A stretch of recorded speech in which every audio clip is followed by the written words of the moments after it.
What's up, fellas? We are back at it again today.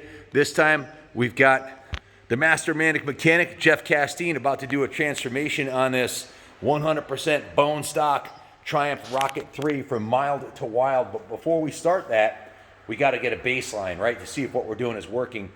We've been working closely with Bob Carpenter from Carpenter Racing. He's considered to be the world's foremost expert on the Triumph Rocket 3. So success leaves clues. We're not going to reinvent the wheel. We're going to go with the packages he has, and we're doing it in stages. Stage one will be the complete replacement of this massive, super restrictive stock exhaust with a full Carpenter Racing exhaust system with the baffle. We had them install the baffle at their facility. Those exhausts that he makes are dyno proven, and this package that he has is capable of turning this 11.5-second quarter-mile cruiser into a 9-second 240 horsepower rocket. Stage one will take this bike from a factory claimed 106 rear wheel horsepower, 106 horsepower, which is at the crank minus the 13% parasitic drag. We're going to guess it somewhere between 80 and 90 horse stock. The stage one is a removing of the stock air cleaner and putting on the K&N filter charger 3-pod system and the super tuner, the dyno tuner, which we got on Jeff's desk, in the exhaust. So it's a complete kit that'll open up the intake, the exhaust, and give it some more fuel. So before we get started, Jeff's going to set up the dyno and get her ready to go. Jeff's done more dyno runs than anybody else I know. I think yesterday we did about 10 yesterday, and he's been doing it for over 20 years. So he's a master at the dyno tuning, and he knows how to set the mapping to get the right fuel air mixture at our level here. So, and everything else. So this is the baseline here. So stay tuned. We'll find out what she's really putting down. Factory says 106 at the crank. It's really a quiet bike. Stock. Which is great for a touring bike, but Christy and I like to do a little informal stoplight to stoplight street racing pretty much anytime somebody's up to the challenge. And right now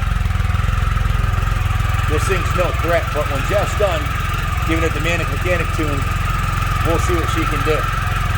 This bike is a 2011. It's got 1,224 miles on it when we picked it up. Basically brand new. It's absolutely pristine. There's not a single scratch anywhere on this thing. So let me put the earmuffs on. This is a liquid cooled bike, but to keep it running cool, we've got the large fan, and that'll keep the engine from getting too hot.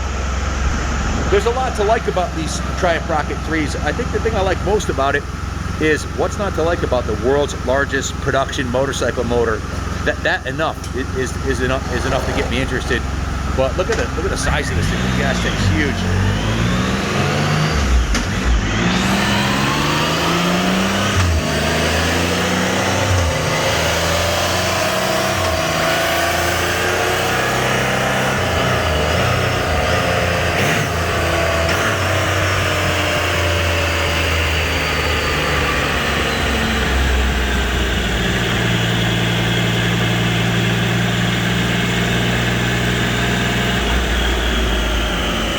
Jeff's very familiar with these Rocket 3s. In fact, he did a complete engine rebuild on one last year.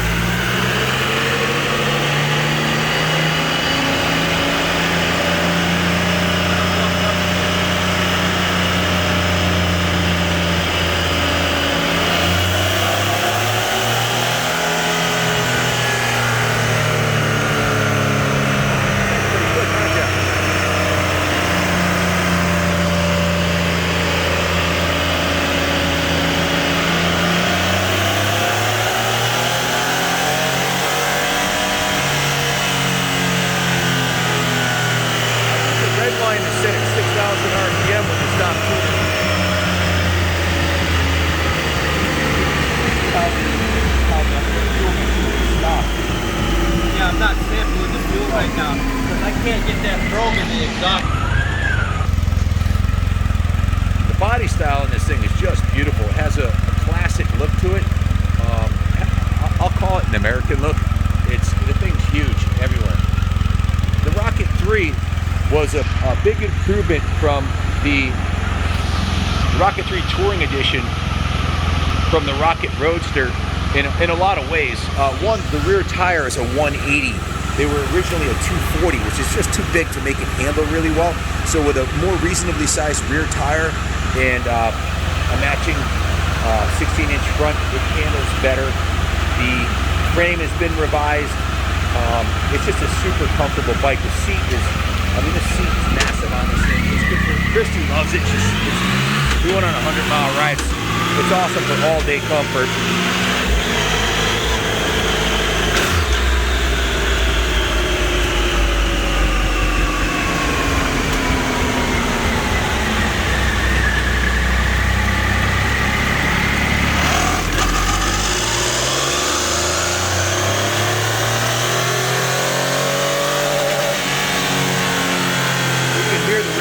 Kicking in at around 6,000 RPM.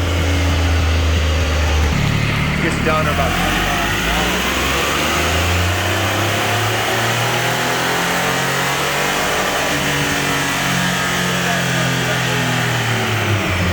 Just about what we figured, 89.81. That's about what we figured, 89 horsepower. Not bad for a stock bike. I mean, there's not a production Harley Davidson made that puts down 90 horse out of the box. My CVO Dyno 110 was about 78 horse. So that's a good benchmark to get us started. You can see the stock exhaust system is not only super restrictive, but it's very heavy. It probably weighs, I'm going to say 30 pounds.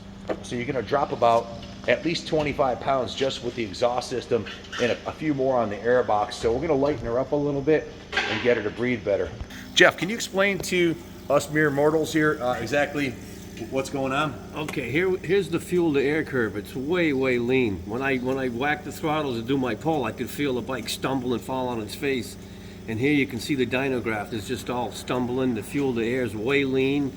So when we're done with this, we're going to have a nice smooth graph. The fuel to air is going to be down here, and we're going to make some serious power with this thing. And it should run a hell of a lot better. Oh man, it'll be way better. Christy didn't like the way it sounded at all. She's like, it sounds like a vacuum cleaner. So we'll get it sounding good too, which is okay. So it's got 132 pounds of torque. That's incredible. That's pretty damn stout. My turbo Harley should be somewhere up around there. We haven't dynoed that yet.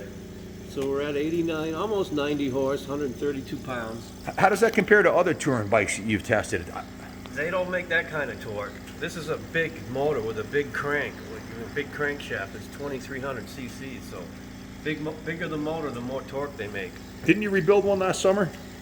Yeah, cam chain tensioner failed on one and it bent all the valves. I pulled the head off and put new valves in and did a valve job, but I didn't get into the pistons or nothing. How many miles did that one have on it? I think it was in like 50,000 area. Oh geez, yeah, so it was due for a little service? Yeah. Did you mod that one at all, or was it stock? Would you modify that one with the exhaust running, or was it bone stock? No, it was stock. Did you dyno that one? I did when he first bought the bike, and I believe, geez, I want to say that it made around 130 horsepower, so he might have had an exhaust on it. Actually, this is the detuned touring model. The touring model is rated for 106. The Roadster is a much more aggressive fuel map and everything on that, and I believe the intake exhaust, the compression, I don't know exactly what's different, but the Roadster is rated for about 30% more power. This is the same motor though, so Carpenter Racing said you can get the same horsepower out of this as you can the Roadster, but right out of the box, the Roadster is more of a performance machine. This one was tuned for really low RPM torque for touring. And smoothness, because it is obviously a touring model, but hey, I've never seen a stock Harley, and that's what I'm comparing it to, put down 90 rear wheel horse, have you? No, I never have. Most stock Harleys make 70 to 75 horsepower with like 90 pounds of torque. So you've got really 50% more torque and probably 25% more horsepower right out of the get-go, and there's a lot of untapped potential in this. The fact that now this is not pie in the sky bullcrap. Carpenter Racing has been working with Triumph, the factory, doing these kits on the motors, and 240 rear wheel horsepower. Just Google Carpenter Racing on YouTube. Go on YouTube and punch in Carpenter Racing Triumph Rocket, And what you're gonna find is an 8.99 second quarter-mile run on a stock rear tire. It's a stock motorcycle. They put a set of progressive shocks on the rear and put his engine kit in it. 240 horse, and I think, correct me if I'm wrong, but I think it was 220 foot-pound of torque, which is absolutely ridiculous that on his built racing motor. So Yeah, if it's making 250 horse, is that what they make? 240. 240 horse, yeah, the torque's going to be up there in the 200 area. That's a lot of power, man, for a street legal motorcycle. That is now the cool thing about the Carpenter Racing package is it's modular. You can buy the stage 1, the stage 2, the stage 3, the stage 4 is a 265 horse. The 240 horse is getting close to that now, so it's not even necessary to do the 265 kit from what he told me. And they're affordably priced. The whole kit is, I think it's around $6 grand for the whole kit, which is about what a turbo would cost you for your Harley, but it's still naturally aspirated. And there's guys that are running around out there with 50,000 miles on those motors, and they're still running good. Carpenter Racing is located right in New Jersey. We're in Connecticut, about 2.5 hours north, so we'll be going down to see Bob and his team for the next phase of this. Once we get it ready, we're gonna go through the bike.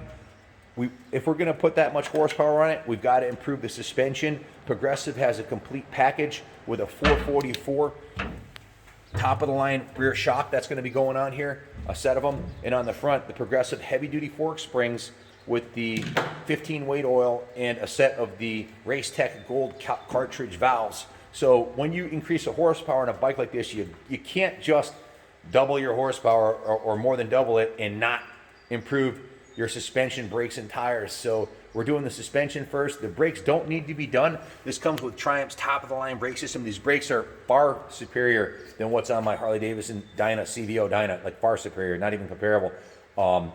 And with the fork kit, the gold valves, the heavy-duty fork oil that'll slow the front end up down, slow the front end up a little bit, give it better dampening, keep it from being wallowy at 100 plus miles an hour, and the rear shocks will be a huge improvement over the stock shocks. The next step is these are the original Metzler tires.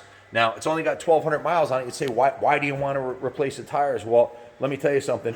For my race bikes, I don't want a tire that's over 6 months old. And for my street bikes, I draw a line in the sand, 5 years, that's it. The state actually of Connecticut printed a law that as a dealer, you're not supposed to sell motorcycles with tires that are over 7 years old. So there's a date code on the side of every tire, and the way you find that date code is there'll be a 2 little dots. I can't see it because it's just too dark down here, but there's 2 little dots on there and 4 numbers. The last 2 numbers on this one will read 11. That stands for 2011. So these tires are 10 years old, even though they look brand new. Not something you want to be pushing the envelope on with a stock tire. So I'll do a big smoky burnout so we get a little bit of our money's worth out of the rear tire before Jeff changes them. But we're putting a set of the Avon Cobra Chromes, which is the tire that Triumph is putting on all of their new bikes on the new Rocket 3. So it's past their QA. Why reinvent the wheel? Everybody I talk to in all the forums, the Triumph Rocket 3 forums, the Triumph Rocket 3 parts, the Triumph Rocket 3, there's 3 forums that we're on for this bike, and everybody said that's the way to go, the Cobra Chrome. So we're not going to second guess that. The full progressive suspension package. We're also going to change all the fluids in it. Every fluid in the bike, the coolant, the engine oil, the rear final drive, the brake fluids will all be refreshed. It's got a new battery in it, so we're just going to hook a battery tender to it, and we're going to see what she'll do. That's the way to do it, folks. It's got to be a package. You can't just increase your horsepower and not increase your suspension and braking and make sure your tires are safe. It's all about safety. So stay tuned. We're going to hopefully later today be back on the dyno with the full Carpenter Racing exhaust and the Dyno Jet tuner. Jeff, can you explain to us why you don't want to bolt a racing exhaust or a performance exhaust on this or any bike without changing the mapping and all that? Well, we're already pretty lean on this thing, so now we put a modified 3-in-1 exhaust on it. It's going to be quite a bit even more leaner. But before we map it, we'll just do 1 pull for the heck of it and see, it's not going to hurt anything, but we'll do 1 pull and then we'll map it and you'll see the It's a big difference once we get all the fuel in there. So, okay, we're at Jeff's area here in the service department. We're about to make the magic happen. These are the K&N air filters. There's two different models. There's an RC3680, or you can Google the 4040i. The 4040i doesn't have the chrome top on it. We actually ordered a set of those too, but they're a little bit bigger than these. We're gonna dyno it with these, and then down the road, we'll dyno it with the 4040s. But this will be our first attempt. And this, folks, is what makes the magic happen. This is a Dynojet Power Series. This is it's a Power Commander 5, pre-programmed by Carpenter, and will confirm the how close it is to the perfect map for our geography and altitude once we get around the dyno. Now, the stock ECU We'll compensate, yeah. it will compensate 10% for altitude, but we'll get it dialed in either way. We're 60 feet above sea level right here, where we are right now. And our house is 1,600 feet above sea level, just 4 miles away from here on top of the mountain. But this is the exhaust system. This is a stainless steel, very high quality Carpenter racing exhaust, much lighter than the, look at this. That's with the baffle in it. You take the baffle out, it'll be super loud. We're gonna be riding this around town, so we don't want it to be too loud, but it will make a nice rumble. This is stainless steel, so once this is done, we can actually polish this. It does turn a nice golden hue once it's heated up. Yep, you can see here, Triumph Rocket 3, it's map 4, it says right on the side. These are the filters, which will be a huge, huge improvement in the intake. We got a couple other projects going on. We're doing a final tune on this Harley-Davidson XLCR Cafe Racer. Here we have a CRE 500 Enduro, extremely rare, dual-purpose Honda CR500 two-stroke. Just put a new clutch in that. We've got a 500 AF we're doing a complete motor build on. 89 CR500 getting a frame up. A completely restored first year 81 450, first year of the big bore two-stroke. A kick-ass resto mod on a Yamaha IT490. This thing's gonna be stunning. And of course, our favorite of all the bikes, the Service Honda, built500.com CR500 AF. Just sold this morning. Wizard's giving it the final Wizard tune and a couple of upgrades we're doing on it before we ship it. So, the guy's gonna be super happy with this. These are Steiger design graphics, one-off. No one else will have a kit like this anywhere in the world unless they buy the bike from us. In fact, AJ Wagner is coming here tomorrow with a brand new Built 500. He just built with a billet engine, billet block, everything, billet crank, so stay tuned, that's gonna be sick. And we got an 88 500. Wizard's doing a frame up with Öhlins on it, because that was a right side up fork. He's putting upside down Öhlins on it. That's gonna be pretty damn nice. You got your hands full, huh, Wizard? Oh yeah. Never done. More bikes than I can handle at once. Always. He's got a whole row of them here. Yeah. Where's Jimmy? I don't know. Jimmy's not feeling too good. Gout problems. Oh boy. Yeah. Have to get him back in here. This is our shop mascot, Jackie. What's up, little buddy? How you doing? You doing good? Oh, you doing well? Yeah. Hi, Jackie. Hello. Hello. He's a happy boy. Did you get cheese this morning? Did Wizard give you your cheese? Oh yeah, crackers with peanut butter. Crackers at peanut butter. You're having a great day. Is Wizard taking good care of you? Yeah, he's a happy boy. He's a happy boy. We can't let him off the leash though, because he'll bolt, huh, Jeff? Yeah. He'll run like the wind. He sees a squirrel, he's gone. Oh yeah, he's a squirrel hunter for sure. So I've been talking to Bob Carpenter at Carpenter Racing, the Triumph guru of horsepower, and he suggested running this AMSOIL premium heavy duty diesel and marine oil. It has some advanced soot control stuff, and basically the lubricating factors of this are better than the other oils that are on the market. I don't know exactly why he explained to me, but I'd lose too much in the translation. We're putting a K&N oil filter to go with the air filter. This is the lifeblood of the motor, so we're gonna put some fresh oil in it. Oil's already been changed a couple times and it's only got 1,200 miles on it, so it's kind of maybe overkill, but better safe than sorry. I think you can change your oil too often. This would be the third batch of oil through this thing in 1,200 miles. Maybe the fourth. I'm not sure. because obviously we bought it from the previous owner. His estate, he passed away. We bought 13 bikes. So stay tuned. We'll be back at you for part 3 of the Rocket 3 Touring video vlog build series that we're doing. Please hit the subscribe button, the like button, and leave in your comments if you've built one of these, and if you have any comments, questions, or suggestions. And as always, God bless the United States of America and all motorcyclists worldwide.